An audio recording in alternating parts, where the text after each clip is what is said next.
کو وہ طریقہ پسند نہیں ہوتا ہے، اس لیے اللہ نے کہا ان اللہ لا يحب المسرفین، اسی لیے اللہ نے کہا ان المبذرین کانوا اخوان الشیاطین۔ لوگوں، نکاح کا موقع ہے، غلط رسم و رواج کرو گے، غلط طریقے اختیار کرو گے، خرافات میں پھنسو گے، اصل چیز کو چھوڑ کر جو فضول چیزیں ہیں اس پہ تم خرچ کرو گے۔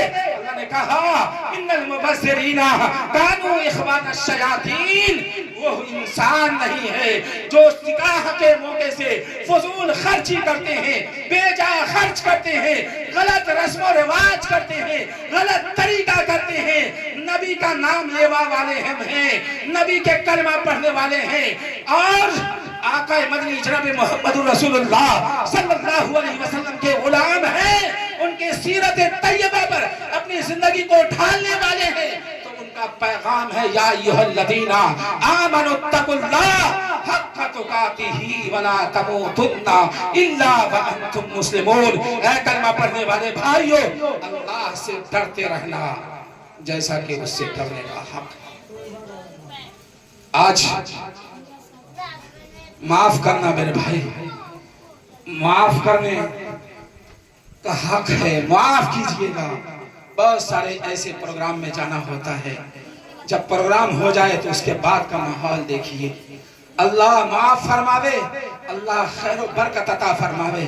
آج اس محفل میں ہم بیٹھے ہیں، باتیں ہو رہی ہیں، آقا مدنی جناب محمد رسول اللہ صلی اللہ علیہ وسلم نے ارشاد فرمایا اعظم النکاح برکتا ایسرہ مونا، تاجدار بطھا محمد رسول اللہ صلی اللہ علیہ وسلم نے ارشاد فرمایا سب سے بہتر نکاح، سب سے خیر والا نکاح، سب سے بابرکت نکاح، جس میں اللہ برکت دیتا ہے، جس میں اللہ رحمت دیتا ہے، جس میں اللہ خیر دیتا ہے، وہ نکاح ہے، وہ نکاح ہے۔ جناب محمد رسول اللہ صلی اللہ علیہ وسلم کی زبان سے یہ ارشاد فرمایا، اللہ کے رسول نے ارشاد فرمایا اعظم النکاح برکتا ایسرہ مونا، جس میں سب سے کم خرچ۔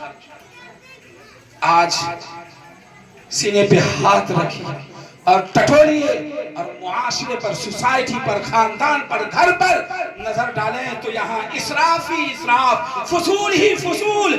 اسی لیے اللہ نے ارشاد فرما دیا ان المبذرین کانوا اخوان الشیاطین، بے جا خرچ کرنے والے، فضول خرچ کرنے والے وہ انسان نہیں ہے، وہ شیطان کے بھائی ہیں، شیطان کے بھائی ہیں، انسان نہیں ہے۔ اس لیے میرے بھائی، اللہ کے رسول صلی اللہ علیہ وسلم نے یہ تعلیم دیا کہ تم اللہ سے ڈرتے رہنا۔ نکاح کے موقع سے یہ پیغام دیا، نکاح کے موقع سے یہ پیغام اس لیے دیا کہ اس میں بہت ساری فضول خرچیاں ہوتی ہے، بہت بے جا خرچ کرتے ہیں، بہت غلط رسم و رواج پڑا ہے اور پڑپ پڑا ہے، اس میں سارے لوگ پھنس جاتے ہیں۔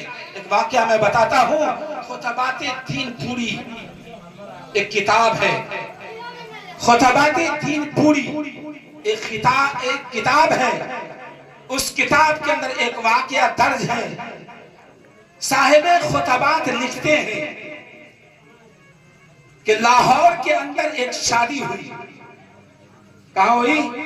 لاہور کے اندر ایک شادی ہوئی۔ صاحب خطبات لکھتے ہیں کہ اس شادی کا مجھے پتہ چلا اور معلومات حاصل ہوئی کہ نہ جانے کئی روز قبل سے خوب دعوت چل رہی ہے، لوگوں کو بلایا جا رہا ہے، کھلایا جا